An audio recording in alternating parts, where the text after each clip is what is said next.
कवर्धा में सहकारिता सप्ताह के समापन पर आयोजित जिला स्तरीय कृषक संगोष्ठी में उप मुख्यमंत्री विजय शर्मा ने कहा कि सहकारिता किसानों की समृद्धि का नया आधार बनेगी। उन्होंने सहकारी समितियों को धान खरीदी और बैंकिंग तक सीमित न रहकर दुग्ध उत्पादन, मत्स्य पालन, पशुपालन, कोल्ड स्टोरेज और अन्य रोजगार मूलक गतिविधियों से जोड़ने पर जोर दिया। उन्होंने बताया कि जिले में सहकारी समितियों की संख्या 90 से बढ़कर 138 हो गई है। कार्यक्रम में किसानों को अल्पकालीन कृषि ऋण और मत्स्य पालन सामग्री वितरित की गई, जबकि निबंध, प्रश्नोत्तरी व चित्रकला प्रतियोगिता की 15 विजेता बालिकाओं को सम्मानित किया गया। सांसद संतोष पांडे और विधायक भावना बोहरा सहित बड़ी संख्या में जनप्रतिनिधि एवं किसान मौजूद रहे। आज डॉक्टर श्यामा प्रसाद मुखर्जी का जन्मदिवस है और आज के ही दिन 5 वर्ष पूर्व हमारे देश में सहकारिता मंत्रालय प्रारंभ हुआ था, जिसके प्रथम मंत्री के रूप में माननीय केंद्रीय गृह मंत्री अमित शाह जी ने कार्यभार संभाला था।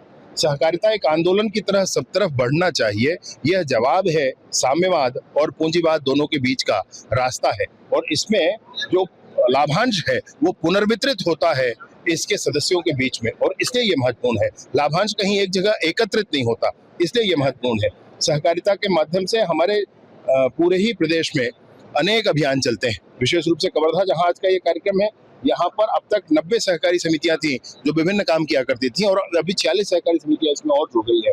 आज ये संकल्प लिया है सब लोगों ने कि सिर्फ धान खरीदी को छोड़कर हम आगे बढ़ेंगे और अनेक विविध आयामों में इस विषय पर काम करेंगे। पूर्व में ही कवर्धा में शक्कर फैक्ट्री और पंडरिया में शक्कर फैक्ट्री सहकारिता के माध्यम से चल रहा है, लेकिन आज यह तय हुआ है कि अनेक अन्य दिशाओं में, मत्स्य पालन की दिशा में, पशुपालन की दिशा में, दुग्ध उत्पादन की दिशा में, हम पेट्रोल पंप चलाने के लिए, कोल्ड स्टोरेज चलाने के लिए, हम ऐसे एलपीजी सिलेंडर्स के एजेंसीज के लिए, ऐसे सब चीजों के लिए आने वाले समय में सहकारिता के माध्यम से हम लोग काम करेंगे।